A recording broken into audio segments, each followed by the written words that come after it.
TIAA is on a mission. Why? Because 54% of Black Americans don't have enough savings to retire. So in collaboration with big-name artists like Wyclef Jean, TIAA released Paper Right, new music inspiring a new financial future. With 100% of streaming sales going to a nonprofit that teaches students how to invest. Stream Paper Right now and help close the gap.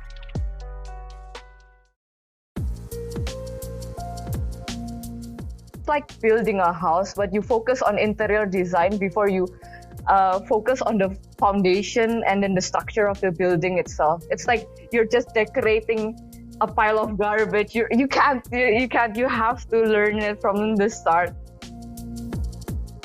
I make a point to interview creatives in the tabletop industry from across the globe. Clara is an illustrator from Southeast Asia. She is young, but her art shows us all how many hours of work she's put into her craft. When discussing the creative process, who we are is as important as what we make. The environment and culture around us will always be part of our work. Now, her insights on mastering the basics will resonate regardless of the type of creative work you do. She explains how she goes from text keywords given to her by a client to a fully finished illustration. Stick around to the end when we discuss what AI art means for illustrators going forward, as well as the ethics of AI art. Now, patrons supporting this show on Patreon allow me to deliver insightful interviews like this. Join the most recent supporters: Taylor Lindbergh, Justin Kearns, Maxime Rita-Ray, Harmony Bat, Troy Banks, Kevin Greenlee, and Michael S. Miller. Okay, sit back, relax, and enjoy my time with Clara. My name is Anthony Boyd, but you might know me better as Runeslinger. When I'm not working on my own sporadic RPG, podcasting, and video projects, I listen to Tabletop Talk for its far more regular deep dives into the brains of top designers in the role-playing game and wargaming spaces. I enjoy it a lot, and I think you will too. Howdy friends, Craig here. Today I'm talking with illustrator and concept artist Clara Efferin.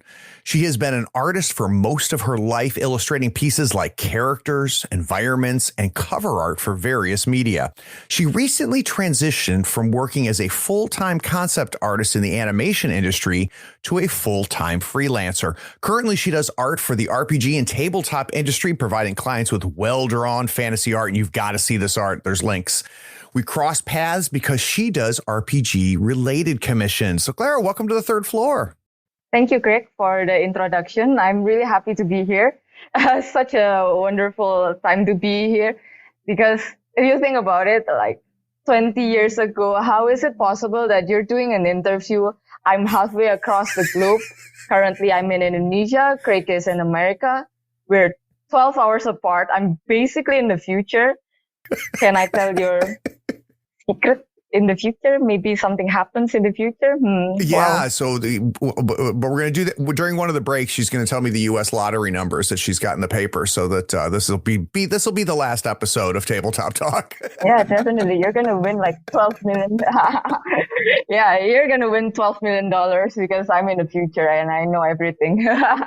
It's very funny, Clara, because, it's amazing how we take this for granted, because you're 100% right. I mean, we're talking, face to face virtually, right? I see you, you see me. The service that I use records this locally, which allows me to get really good sound quality on your side and my side. And then, with a couple clicks of a buttons and a couple hours, I'll edit this up. And it's, we just take it for granted, and we shouldn't at all. Normally what I do, because a lot of times, the creatives that I have on here are game designers.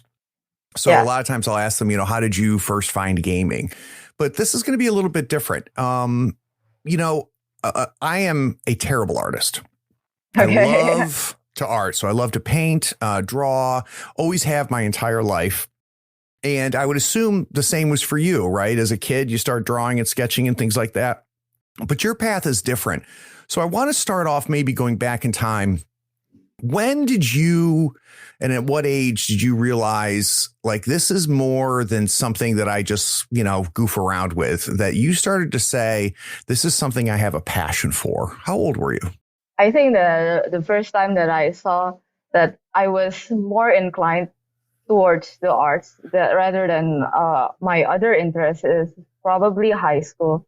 So I'm a very curious person in general. I had a lot of interest when I was quite young. So I had a lot of interest in science. I was part of a science club. I had a lot of interest in badminton. I joined a badminton club. I was in a band for 4 years. I played the electric guitar. I'm serious. Look at you. People thought that I was going to go to music school after high school. But apparently I liked art more because, how do you say it? It's like you know that you're more talented in it. You just learn art faster than your other interests. And you know that you got that flow inside of you. In music, I mean, I need the tutor 100% of the time telling me which keys to press and how to do it. Meanwhile, in art, I can analyze it much better. And after that, I realized that, oh, maybe this is my thing. And there's actually a story regarding me realizing that there's a demand for art that I really like. I thought that the things that I like that didn't have any place in this world, that it's such a different place in Indonesia than in maybe developed countries. We're still in the developing stage, even though it's on the higher spectrum of the developing stage, which is a good thing. The future is looking bright for my country and also the industry that I'm working in. So let's say 10, 15 years ago, that's not a really long time. My parents saw that art was a dead end thing. Like literally it's true because there's a lot of,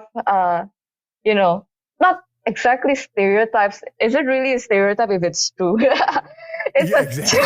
I mean, if there are really starving artists. yeah. I mean, the industry is still growing. Like these animation studios are still so small. A lot of them just start and go bankrupt so fast. And it's just a real thing back then. People had a hard time finding work. But the more developed a country is, the more the demand for art and marketing and basically things that accompany small and growing businesses, because small and growing businesses is a sign of a good and solid economy that's going up, right? So 10, 15 years ago, they said that you should find something that's more sturdy. I mean, they're not wrong. They've been through a lot of terrible things. My parents have gone through a lot of political instability in my country. My grandparents still remember the war. Wow. It's pretty crazy if you think about it. I've never gone through anything crazy myself my whole life. My life is pretty chill. Like, even though I grew up in a developing country, but my parents and my grandparents worked hard for me to not experience those terrible things. And I've got a really good education because of their hard work. So yeah, it wasn't a thing back then, and I considered the other industries. Like, I'm pretty good in debate, so I considered law, but I said, why am I doing this?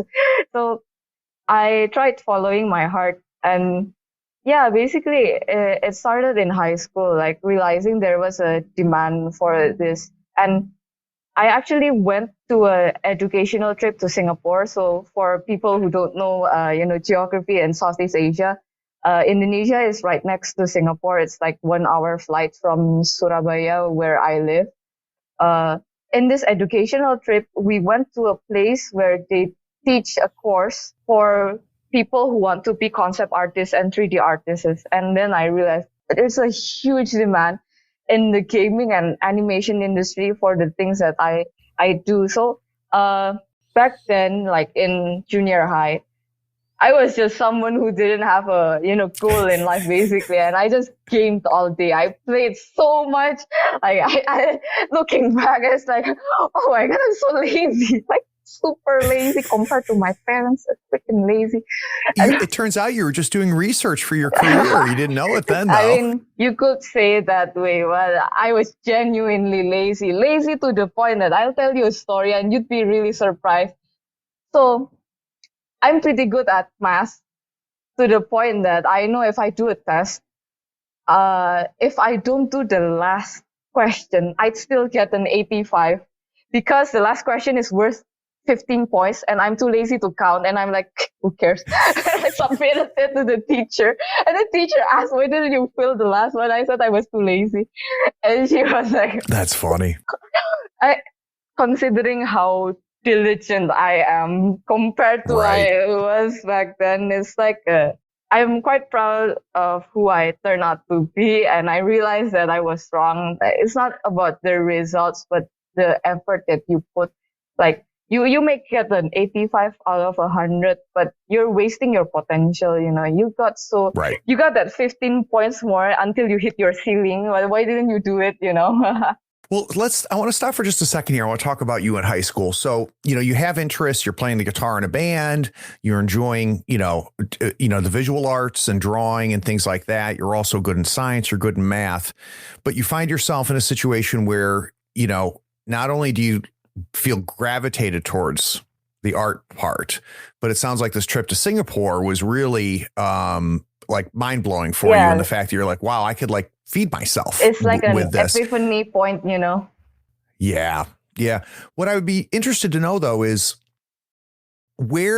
how much does all of the time you spent with science and the love of math and the ability to excel in math and the time you spent studying and performing music, has that become part of your process at all in the art? So do we see all of those things in your art? That's actually a very interesting question. Just a clarification. I don't like math. Okay. You're just good at it. Yeah, I was just okay at it. I mean, I know friends who compete on a national level. Like compared to me, I'm like a little grasshopper, little green. But you understand math, right? I mean, which not everybody does. Yeah, good enough to, score good. But I don't have a passion for it. Some people really love math. One of my friends said, I would like to marry my math textbook one time. And I was like, oh yeah, I know what kind of person you are. That's a little much. Yeah. So music science, playing the guitar and, and all of that.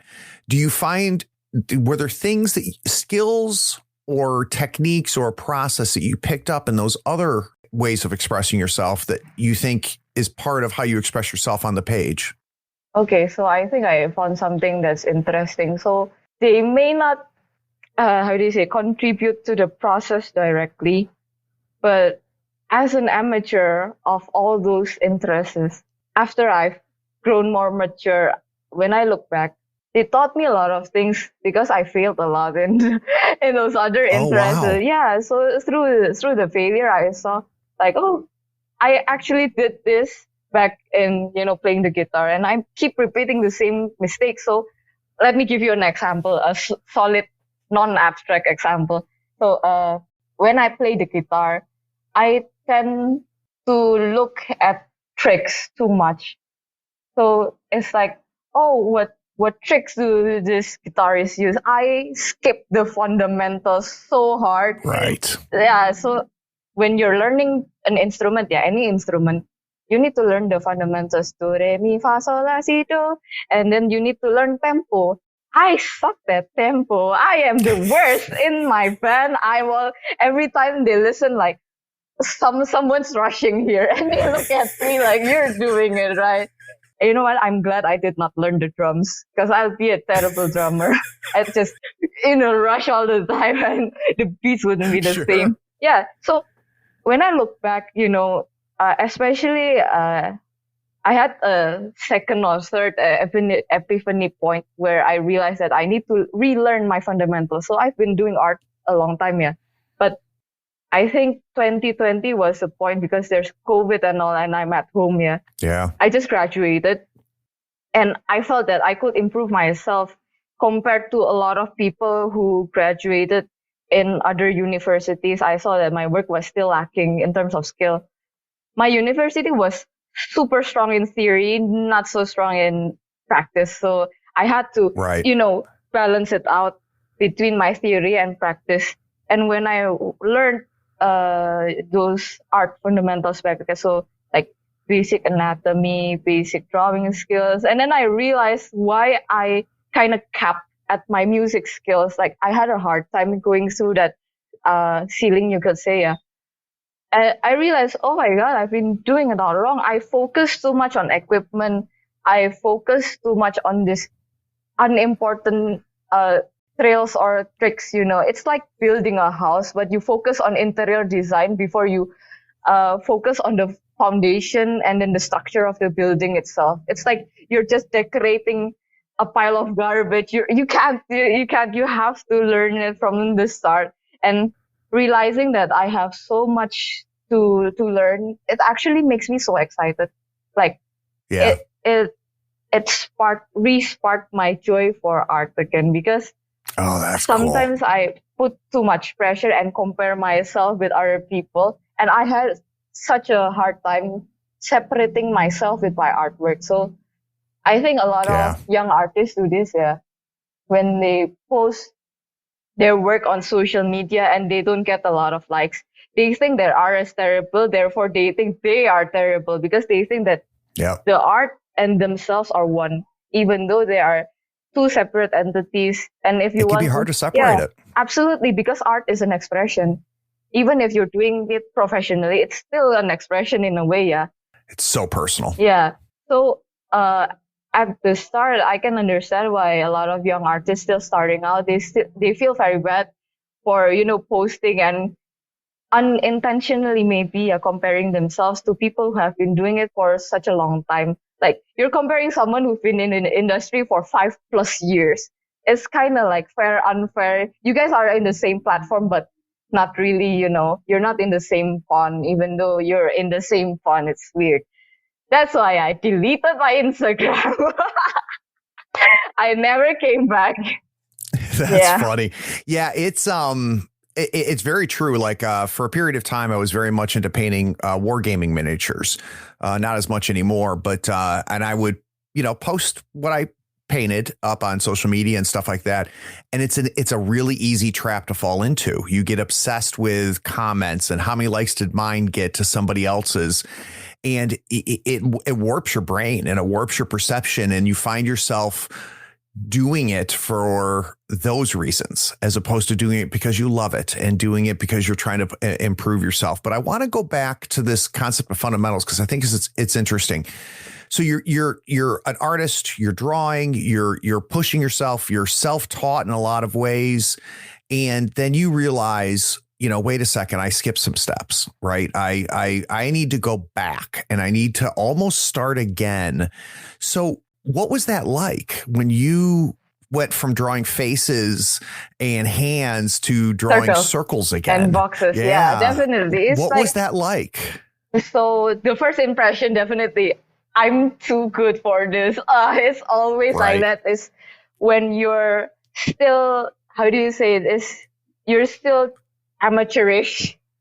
You're not really there yet. You still have that large ego that you have to go through, right? And that's the first impression, like, I'm too good for this. But deep down inside, I feel that I need to do this, despite that early feeling. And then in the middle, you kind of realize, this is actually kind of enjoyable. And then you finish your work. And then time skip in the future, you do your work.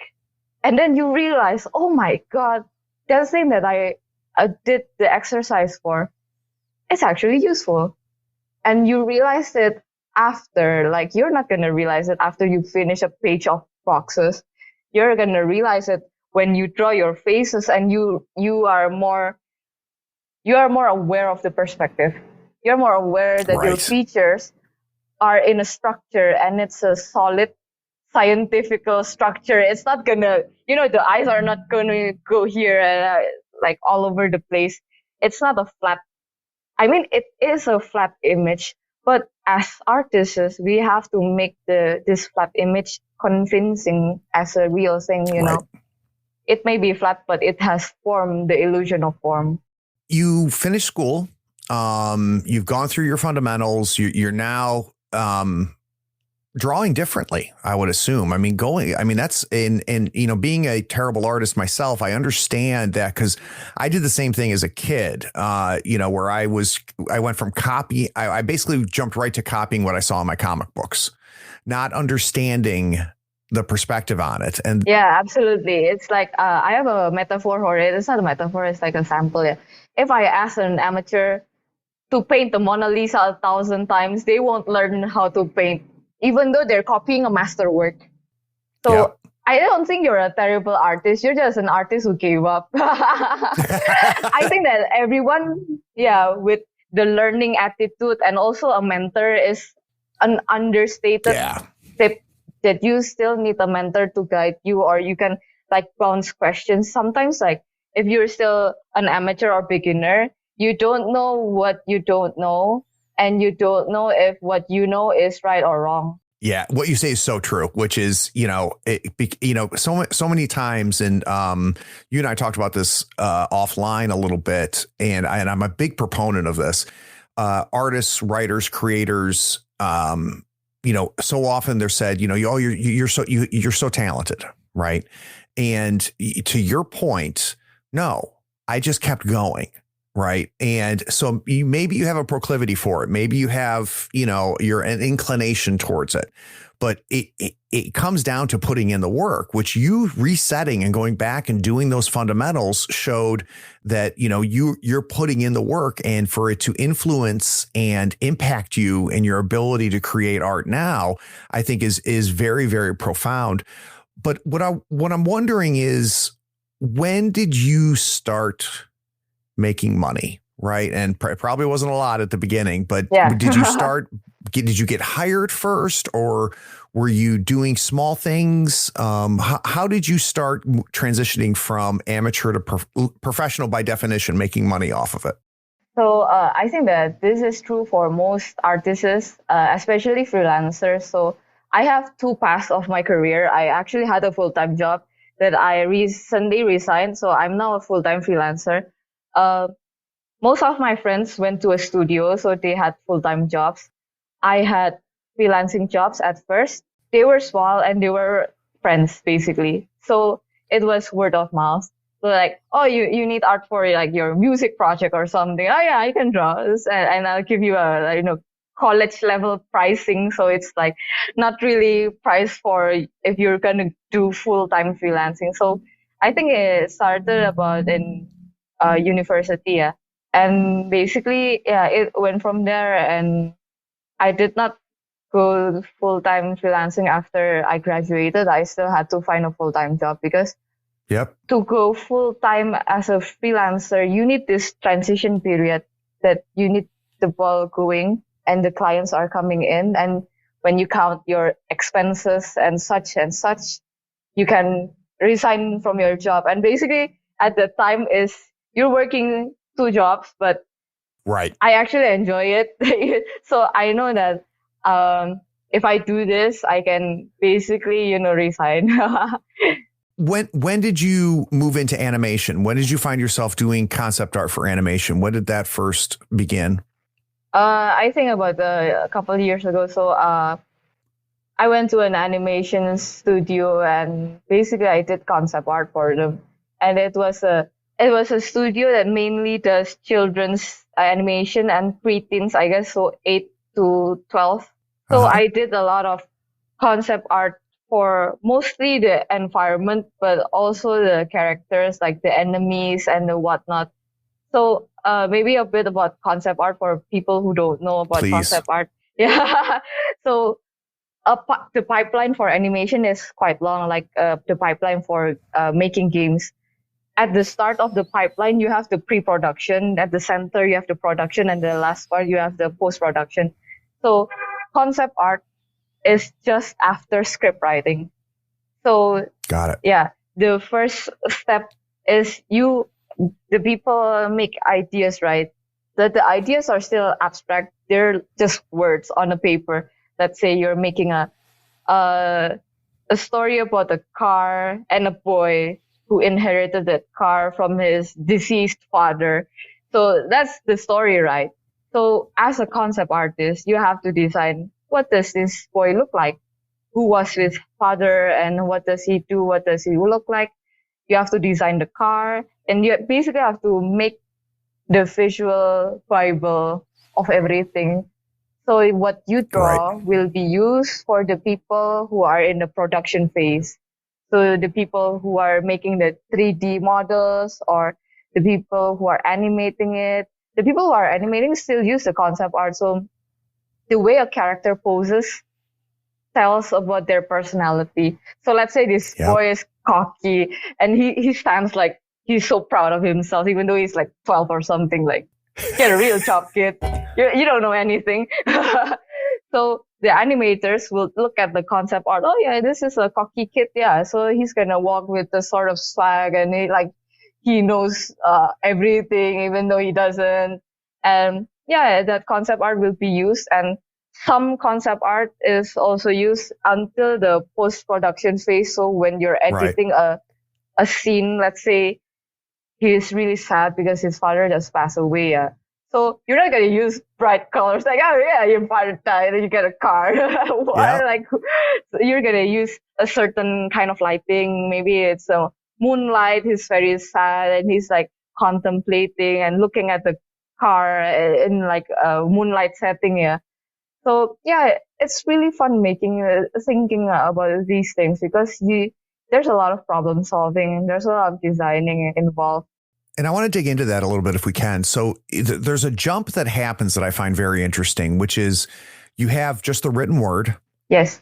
And you're said, hey, we need some concept art for this boy.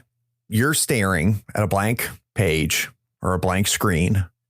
And can you give me a sense of, and we can use a specific if you want, whatever's easier. I want to get a sense of how that starts for you. And when I'm talking about the stages that nobody ever sees, that only you see, right? You never turn this stuff in.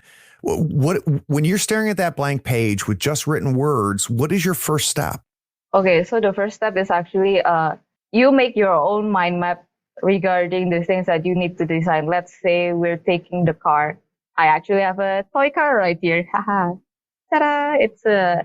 Do you know cars? Are you a petrol head? Oh, no.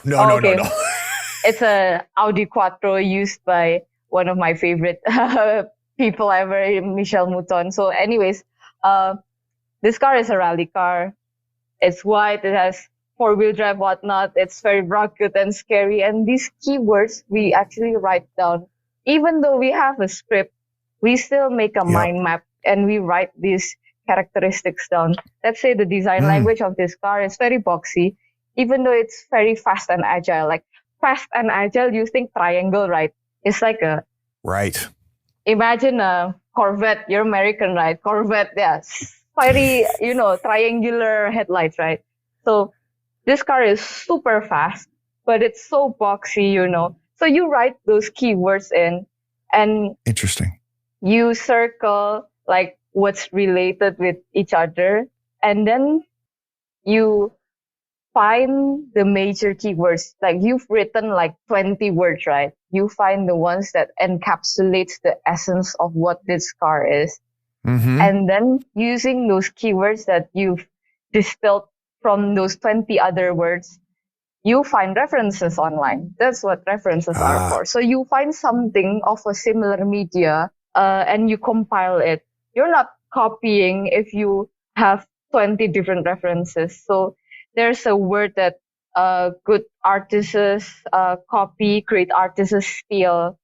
Yeah. So it's not about stealing like you're really stealing for real, but you're taking so many references. You're actually making something original.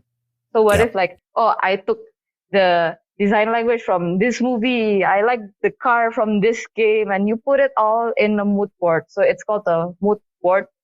You put it in one place, and then you start seeing things together. Now that's where the magic happens. Right. So yeah, basically, and then that's how you start sketching.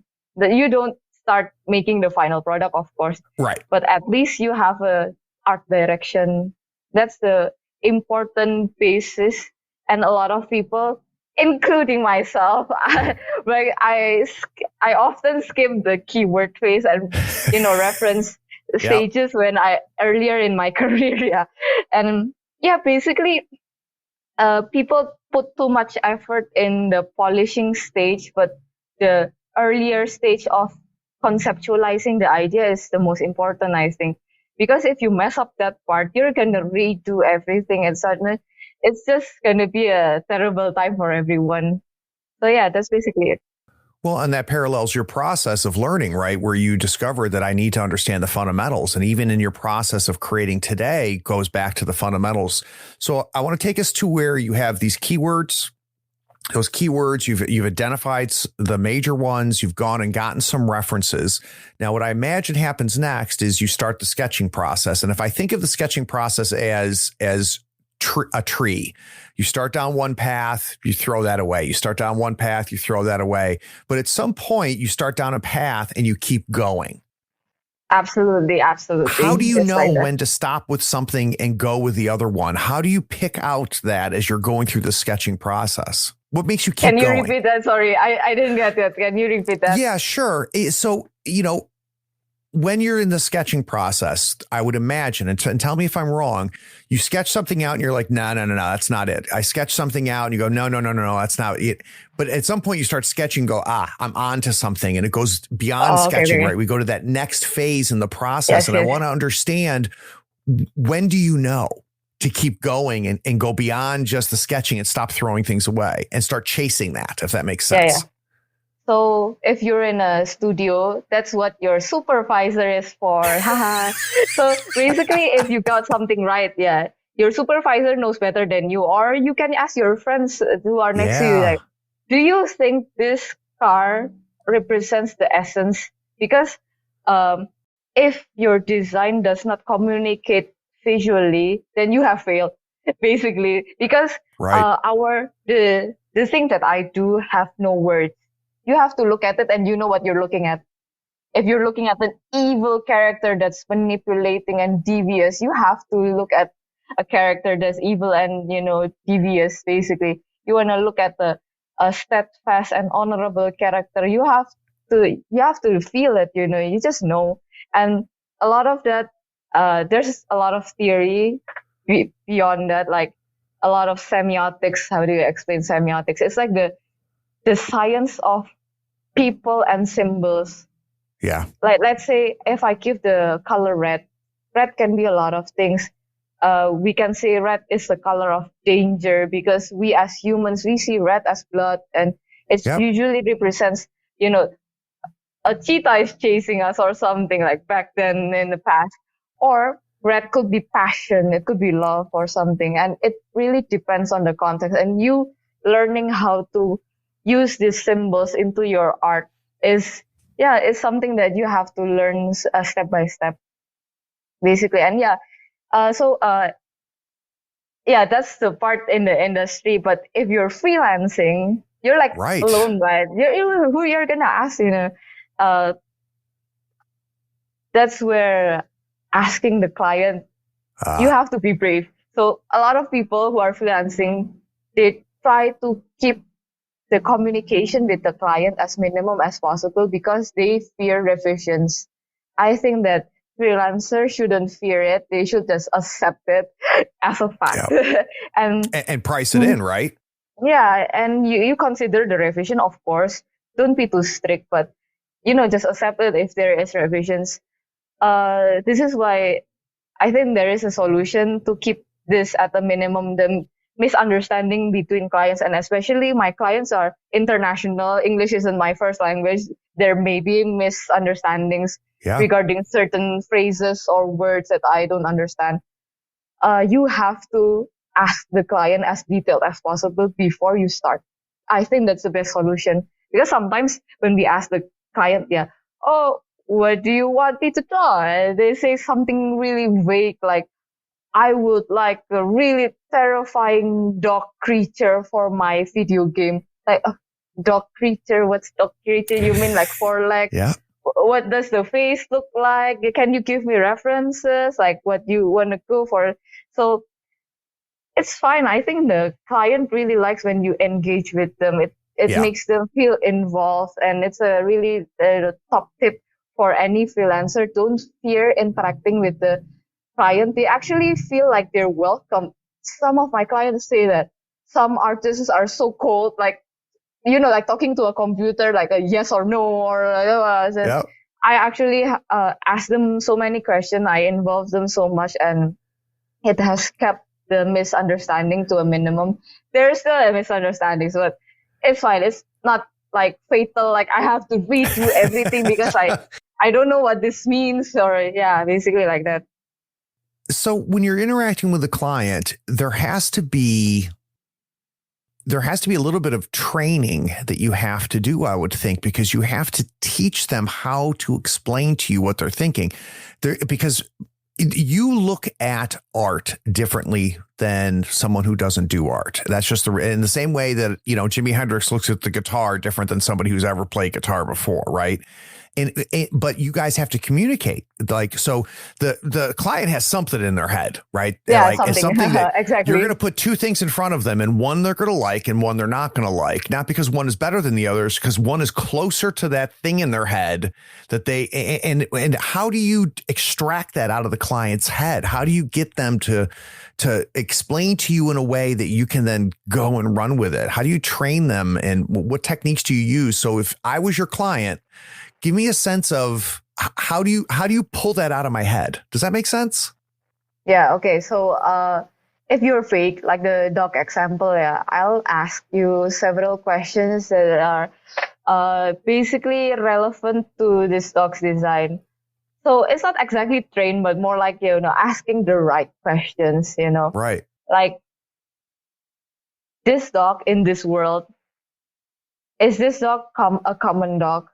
Like, or is it like how do you say it? It's a bigger kind of enemy. Like in video games, there are levels to, enemies, right? Yeah. You have to imagine this dog in the world they have, right? It's not just a regular dog, right? They have a world, right, that they live inside. And you have to consider the relation of the dog to the other subjects inside of the world, inside of their environment. Like, is it a dog that lives on the street, or is it like a high-tech dog that only lives in like really clean places? And then, you have to know the right questions first. And if it's still unclear, maybe ask them for reference images. Like, yeah, they probably saw a similar thing in another, series, movie, or whatever. Let's say this person took the references from the old Resident Evil games where the dog disappears out of the windows, scaring the crap out of me. Okay, so, like, I want that dog. So, so It's a zombie dog that's really fast and rapid and terrifying for the players, but still kind of like low level, right? It's not a big, like, say, if you play the Resident Evil, there's the lickers, right? They're still kind of huge than the dogs. So, you're not designing something that looks like it could be a boss. Because my time at the animation industry, you consider the level, in quotation, and the level of the enemy. So if it's a boss, it has to look fancy. Like, it's you're looking at the boss, but that you're looking at the common sock that's like normal or something, yeah. So ask the right questions. If you're still unclear, ask again. Don't be so shy, like, oh, I've already asked too many questions. Like, a lot of people are too shy with clients, but it's for their own good too. And they like, explaining their vision basically. And when we get it right, it's just so satisfying for both parties. I'm happy that they're happy, and they're happy that, how did you do that? Like, I imagined this thing and you made it happen. And it's amazing. You know what? Yeah, that's a really great thing. There's the really fun parts of doing commission work, which is really part of what we talked about, right? That excitement of going, I translated what they couldn't do into something that meets what they met. And, if you're like me, there's times where sometimes I will see art, I'll describe art to somebody and they'll draw it and I'll go, this isn't what I was thinking, but this is better. Right. And that's fun. And that's exciting. But there's also got to be stuff that sucks. And I want to get a sense of that. So as somebody who's doing commission art, what's not fun? So I think a lot of unfun things happened when I did freelancing a couple of years ago. So the first jobs, I did not know that I had to have a down payment system or a safety net basically for myself. Yeah. And I didn't get swindled. It's just that they didn't pay me for a long time. And I was broke AF. And, and it was frustrating because I know that person. And basically, you get terrible clients, but you can avoid them with basically down payment system. So I asked a lot of my seniors in the animation studio, how do you do it? How do you keep away from these terrible, I'm not going to say terrible clients. They're just terrible people in general. I hate them. And, and they just happen to be clients too. yeah. They just happen to need art right now. So you have to be able to identify the characteristics of these terrible clients. So oftentimes they wouldn't want a down payment system and they tend to lowball you on your price. So that's already 2 red flags. So my senior said that if you already have a down payment system and they agree, 99.99% they're a good client because they are already willing to pay you upfront, right? Now, basically it's like that, they always want to pay less and pay later. As that's basically the characteristics of terrible clients. So now it sounds like now through experience and through advice from your seniors that you've been able to see them coming, right? And being able, to identify when it's happening. I want to talk a little bit about the transition that you've gone through. So you were focused mostly on concept art in animation, and now you're finding yourself doing more with tabletop gaming, which is it's very different. And I guess the first question I have for you, did you head there or were you brought in, right? So how did this transition happen? Did you find yourself getting more commissions for tabletop gaming or did you seek it out? No, I seek it out. So basically I saw opportunity in it. So tabletop gaming, a lot of the art stuff that is used is just regular illustration. It's just used in an interesting way. And I got inspired watching people playing tabletop games. I never knew that they could have such high production value. Yeah. Tabletop role plays. I imagined everyone in the world sees these geeks. You're just in the geeks in the basement, doing something, thinking they're wizards or something, And apparently it could be so much more than that. I was so wrong. I had a misconception about it. So I think the first high production tabletop that I followed and watched was from Geek and Sundry, I think. So it's the series We're Alive Frontier. I forgot who game mastered it. He made it so cool and so interesting. So that series is basically a series about post-apocalyptic, and the themes that I like in games, but it's narrated and they're playing their roles so convincingly, but it's still casual. Sometimes they break character and it's fine, it's chill. But when they're serious, they're so serious. Whenever there's a story beat, there's an illustration that goes and it just explains everything. And I saw that money, opportunity, yes. Yeah. And, basically I saw that and I felt inspired because I really like doing fictional art. And, I imagined myself doing work like that. And so I sought it out, basically. So let's imagine two clients. One client says, Clara, I want you to sit down with me and I want you to make some concept art for a, computer animated game that I'm putting together. Another client comes to you and says, hey, I've got this role playing game and I would love to have you do some art to put in the role playing game book. How different are those two commissions for you? Is there a huge overlap as far as how you approach it and how you do it? Or are they truly completely different animals for you? No, it's the same. Because the ideation process is the same. So you put in keywords and you find references, but the final product is different. So in concept art is not the final product that the client wants to sell. So if I'm making, let's give an example, I'm making concept art for Blizzard's new game, let's say Overwatch 5, and it's in the future. Yep. So the concept art that I make is not what Blizzard is selling. Blizzard is still selling Overwatch 5, but illustration is the final product. So I sell this art done, and that's the product. Yeah. So that's the major difference. And concept art needs to be explanatory in its nature. So illustration needs to be pretty, and it does explain story like, oh, this wizard is shooting a lightning bolt to his dragon, this dragon is dying or something.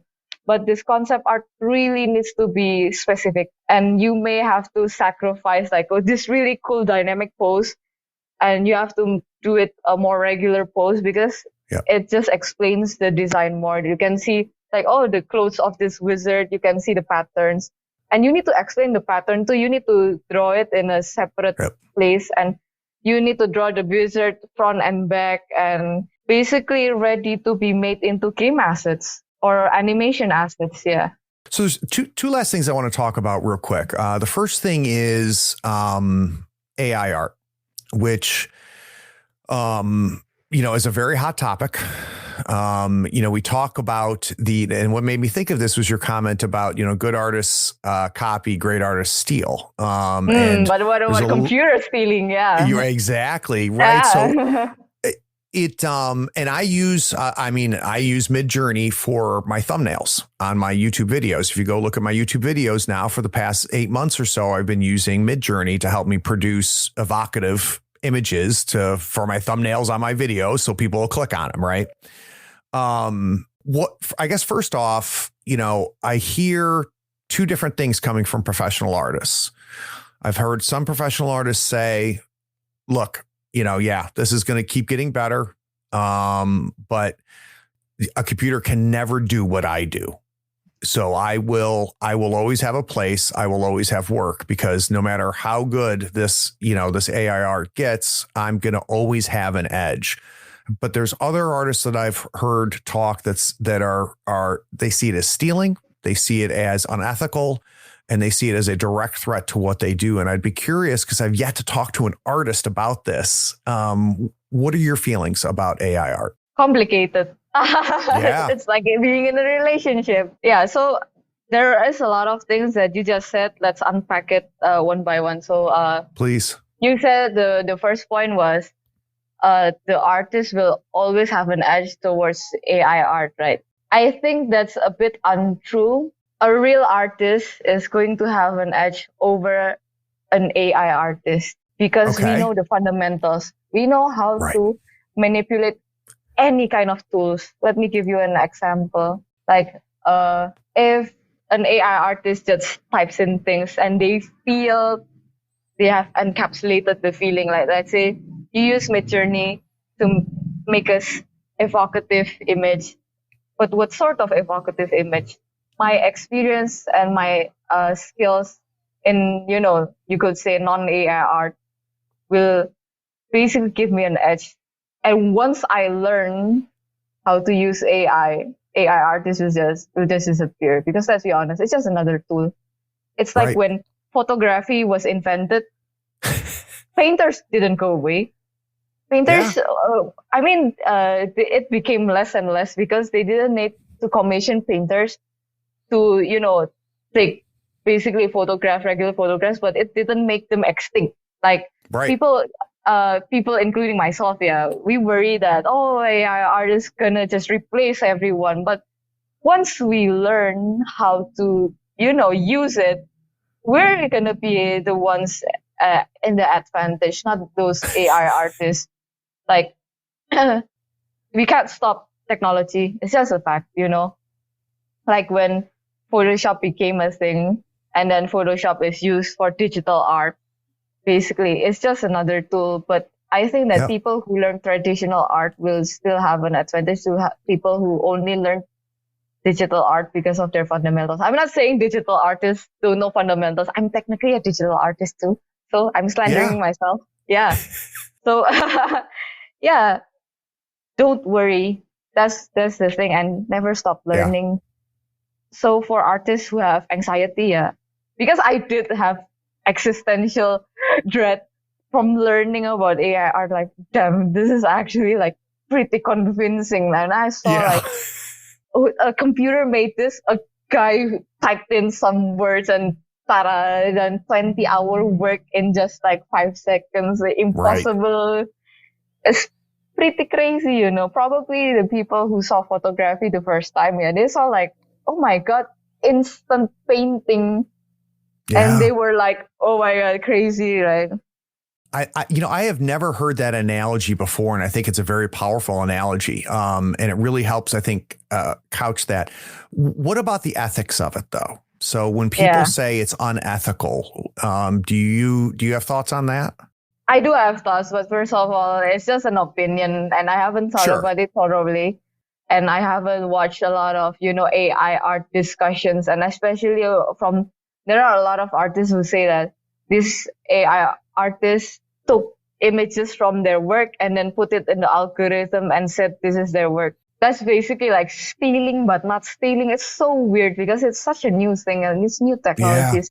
Yeah. There aren't any laws made for these kind of things yet. But I feel that if AI artists are gonna, outsource their, stuff for their algorithm, should they be able to, copyright their work? Mm-hmm. It's like if you took work from an artist and then you make it, and then are you allowed to sell it? Or is it just open source, basically, Like, you can imagine, right? It's open source because someone typed into a software, but I don't know.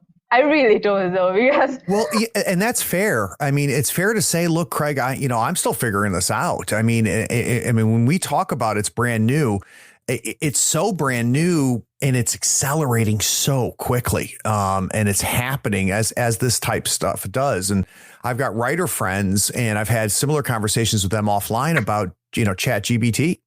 And, I've been fooling around with ChatGPT for like descriptions when I'm running role-playing games, because having ChatGPT right there and like, my player goes, well, I'm going to go into the library. I'm like, oh shit, I wasn't ready for you to go into the library. I'm not quite sure what it is. I can go, I can type in a few seconds. I can type into ChatGPT, describe for me a library in a convent.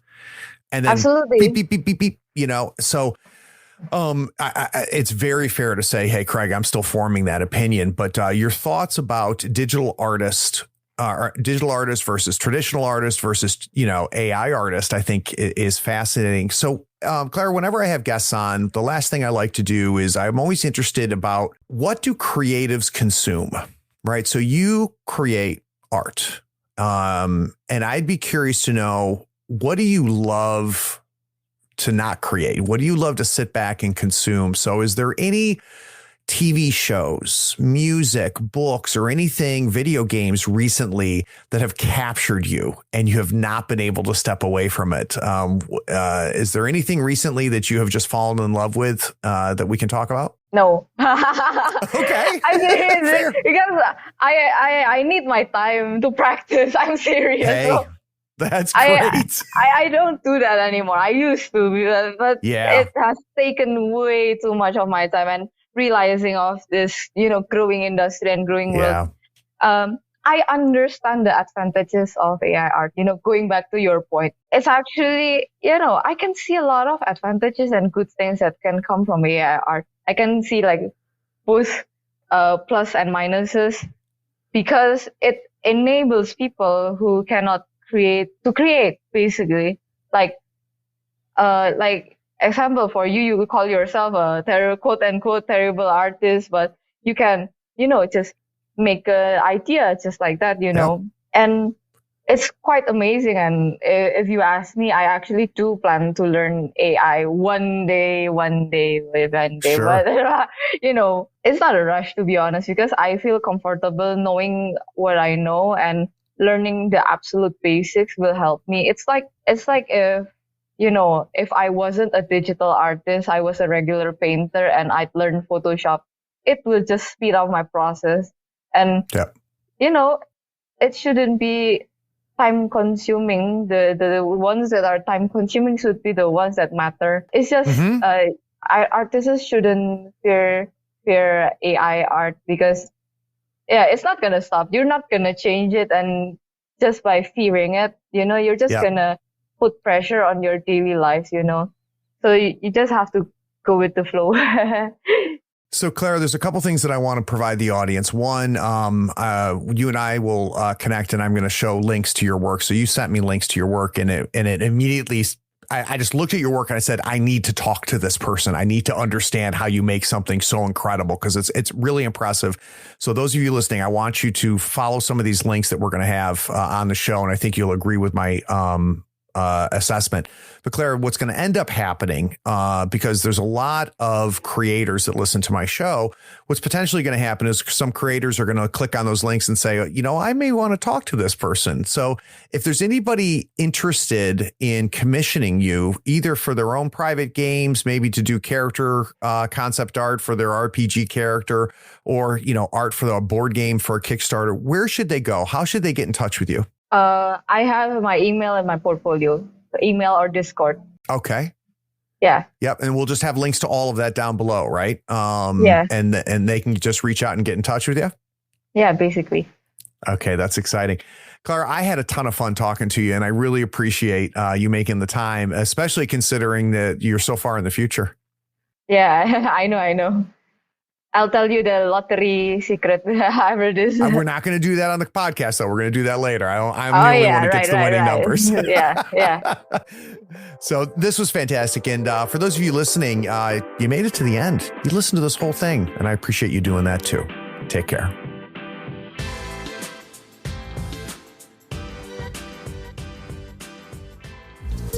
We hope you enjoyed this episode. Subscribe to Tabletop Talk and share it with your friends. Check out our content on YouTube and Twitch. Follow us on Twitter and Facebook, and stay updated on everything coming from Third Floor. All the links are in the show notes. Take care, floorheads.